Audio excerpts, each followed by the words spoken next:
Welcome to Third Act Faith's recorded Sunday liturgy. My name is Martin Wagner. I'm a climate justice lawyer and interfaith eco-chaplain.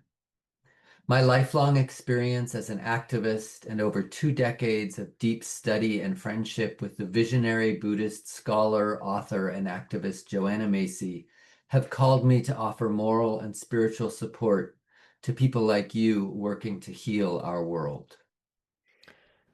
My name is Jessica McArdle. I'm an ordained minister, contemplative activist, and eco-preacher whose work over the years has been strongly influenced by Celtic spirituality and the mysticism of Hildegard of Bingen. Thank you for joining us. We are delighted you are here. Over the next approximately 30 minutes, we will offer poetry, music, prayer, a meditation, and a short reflection that we hope will provide spiritual grounding for your renewable energy advocacy. We invite you to give yourself the gift of this time, to remind yourself of your love of the world, your desire for its healing, and the internal and external resources available to support you in your work. And we invite you to join us in dedicating this time to the benefit of all beings and the entire planet. We are going to open with a poem. But first, I invite you to make yourself comfortable. Breathe in and breathe out with ease. Relax your muscles. Feel the weight fall off your shoulders. Ease yourself into your chair, or if you're standing, assume a comfortable posture. Breathe easily once more, and if possible, close your eyes.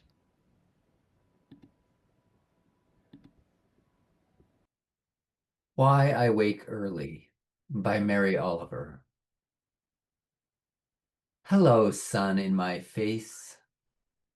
Hello, you who make the morning and spread it over the fields and into the faces of the tulips and the nodding morning glories, and into the windows of even the miserable and crotchety. Best preacher that ever was, dear star, that just happens to be where you are in the universe to keep us from ever darkness, to ease us with warm touching, to hold us in the great hands of light. Good morning, good morning, good morning.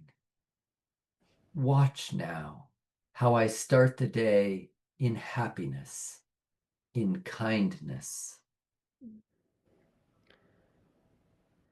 We are now going to play a song called The Long Time Sun, which is approximately 2 minutes long. It was written by Mike Heron and recorded by Kristen McLean.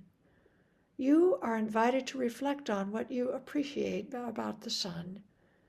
Is it the sunlight on your face, or how the sun's rays nourish your garden, or how the sun's light filters through your windows and into your home? Or you may decide to take part in the song's lyrics themselves, which goes as follows. May the long-time sun shine upon you, all love surround you, and the pure light within you guide your way on, guide your way on.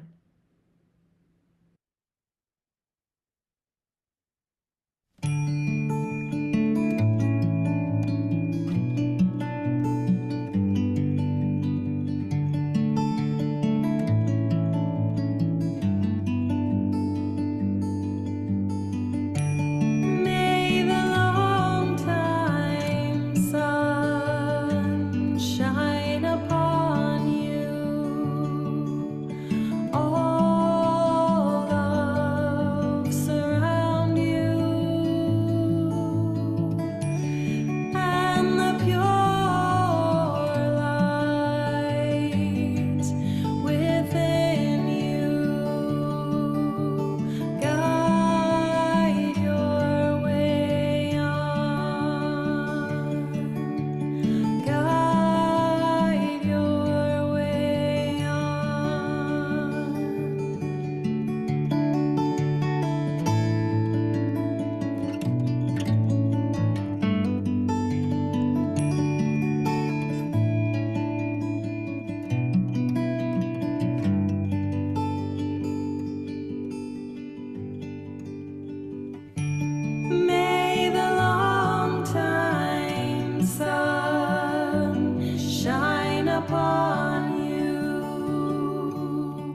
all love surround you, and the pure light within you guide your way on, guide your way on, guide your way on.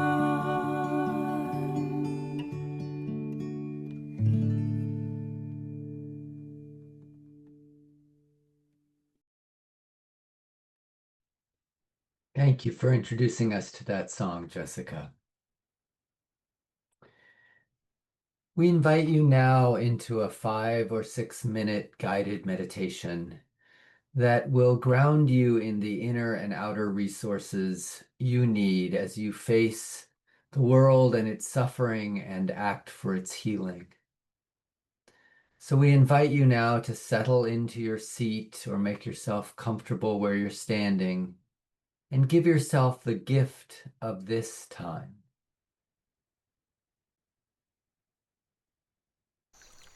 As you feel your breath moving in and out of your body, I invite you back to the time of your beginning. I invite you back 13.7 billion years, when there was nothing and suddenly there was everything. The Big Bang, so hot there were only neutrons and protons. It immediately began to cool, and after 1 minute, it dropped to 1 billion degrees. The neutrons and protons decayed and combined into hydrogen and helium. For 2 billion years, there was only hydrogen and helium. Slowly, gravity began to pull them together.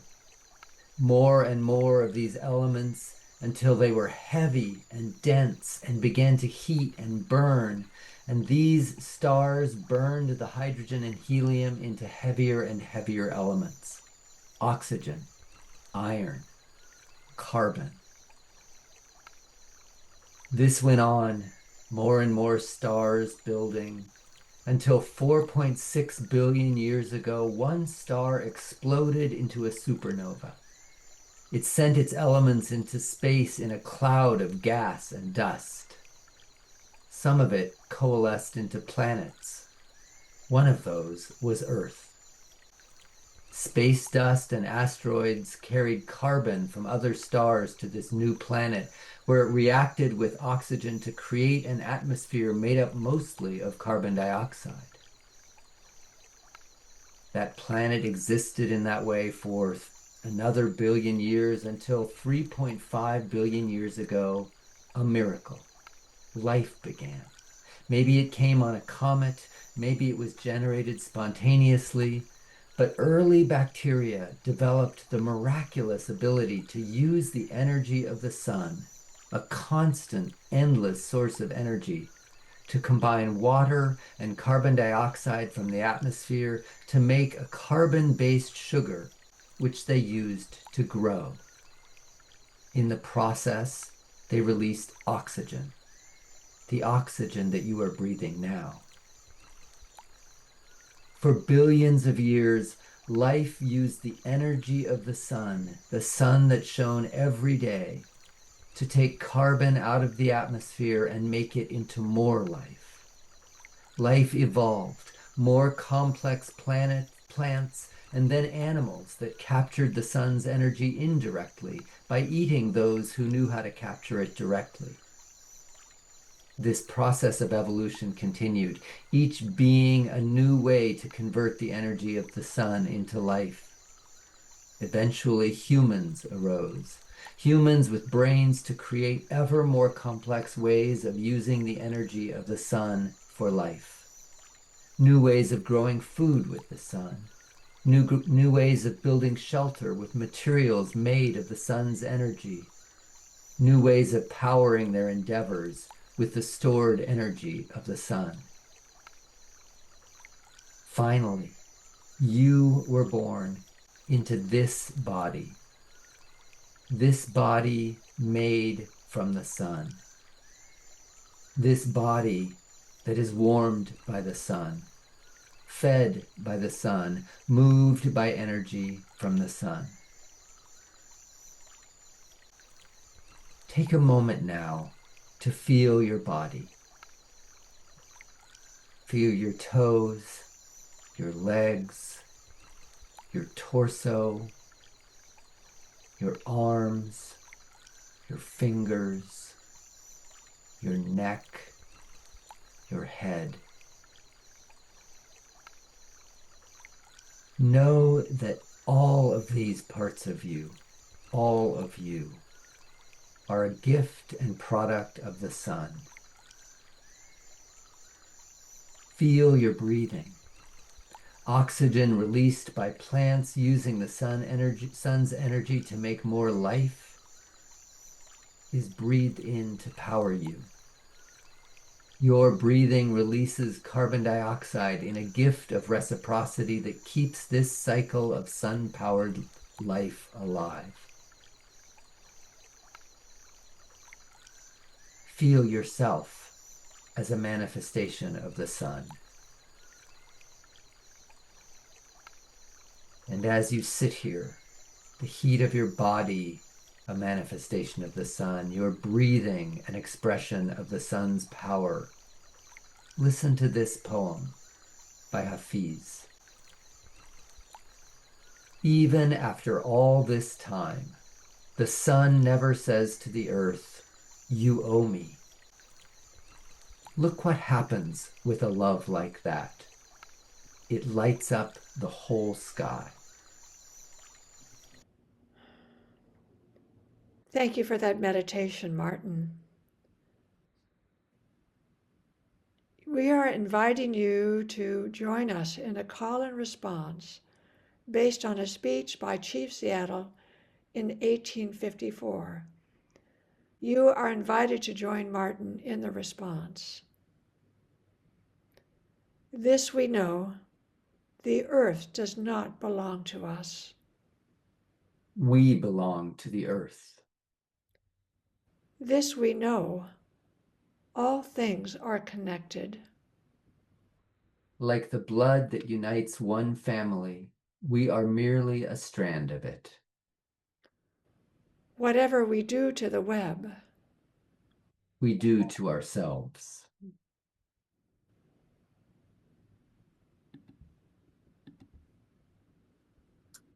We have a song to share with you now. It's a Sufi song based on the Arabic word nur, which means light, and is one of the 99 sacred names of Allah. In Islam, light represents divine light, illumination, guidance. The song is simple and repeats, and we invite you to sing along if you would like. عشق الله يا نور يا نور عشق الله يا نور يا نور معبود الله يا نور يا نور معبود الله يا نور يا نور عشق الله يا نور يا نور عشق الله يا نور يا نور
Thank you for that song, Martin.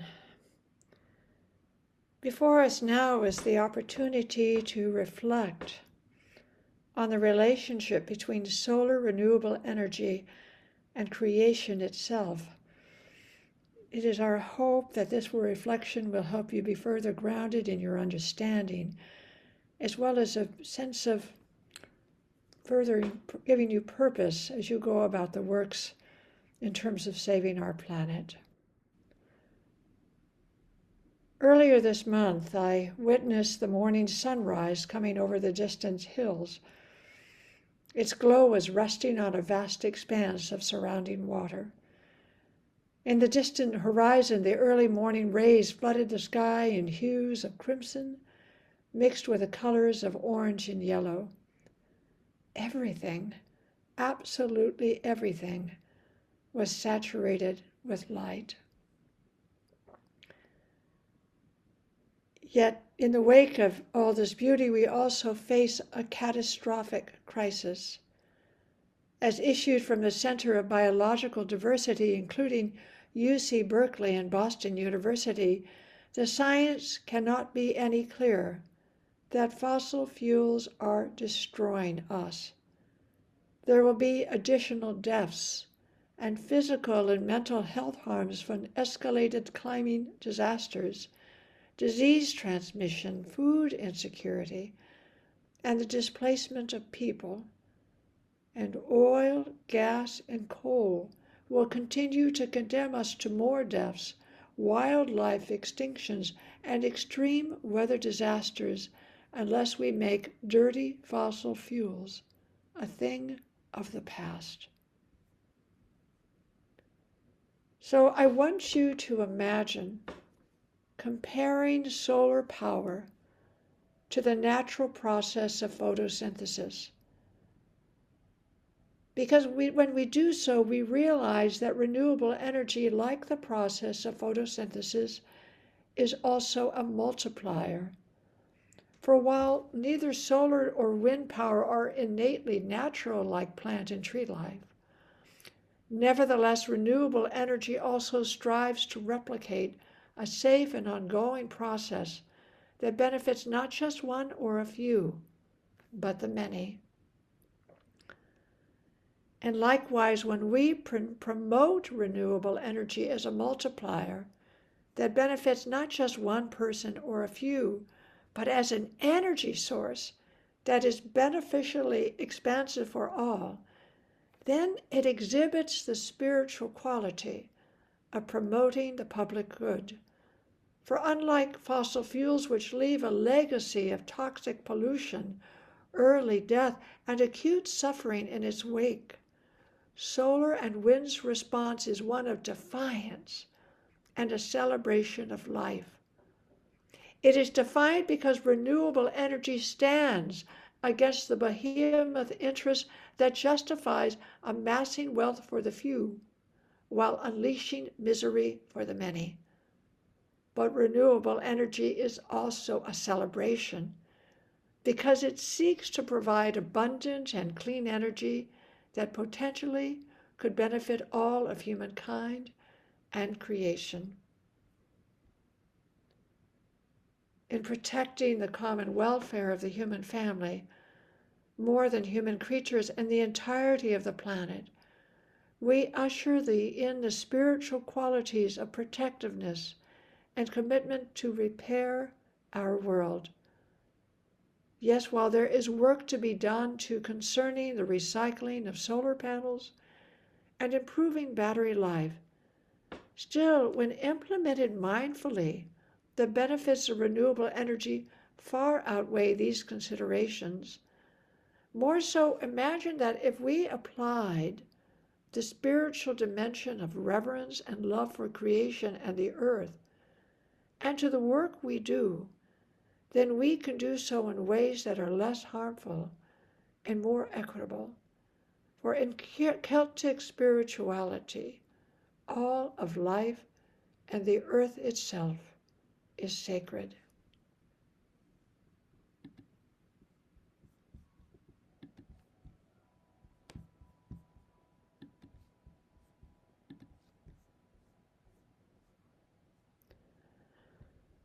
So I invite you now to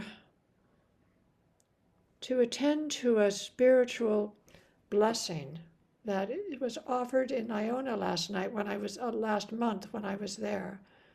I heard it offered during a service of prayer. And though I had heard it sung before, this time the refrain and words, deep peace, resonated all the more. Giving thanks for the enduring light and power of the sun in all creation, hear these words: deep peace of the morning sun to you. Deep peace of the running wave to you. Deep peace of the flowing air to you. Deep peace of the quiet earth to you. Deep peace of the shining stars to you. Deep peace of the gentle night to you. Moon and stars pour their healing light upon you.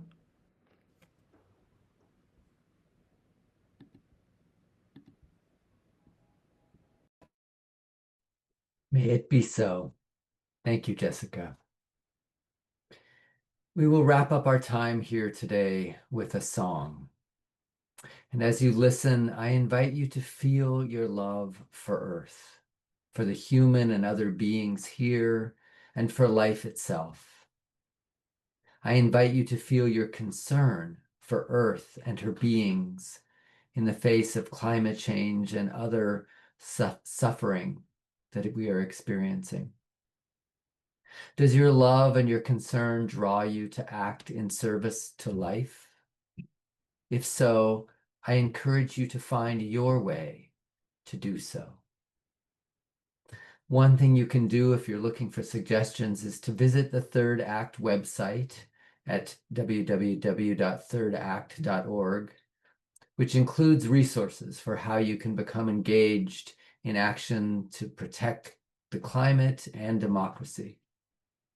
You can also find ways to engage in preparations for Sunday, the celebration of solar and renewable energy that will be taking place in September. The love and concern you feel and the actions you take are an expression of what Joanna Macy called the Great Turning, the shift from industrial growth capitalism that has fueled the exploitation of our planet to people joining together in community to act for the sake of the earth and life here.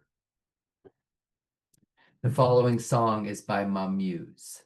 It was written in celebration of this great turning.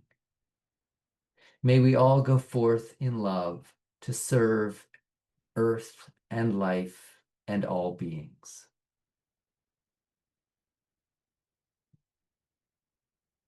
We shall be known by the company we keep, by the ones who circle round to tend these fires. We shall be known by the ones who sow and reap the seeds of change alive from deep within the earth. It is time now. It is time now that we thrive. It is time we lead ourselves into the well.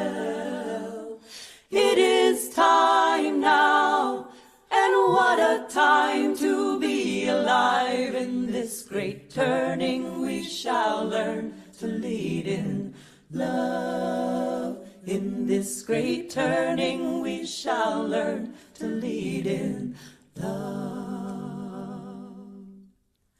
We shall be known by the company we keep, by the ones who circle round to tend these fires. We shall be known by the ones who sow and reap the seeds of change alive from deep within the earth. It is time now. It is time now that we thrive. It is time we lead ourselves into the well. It is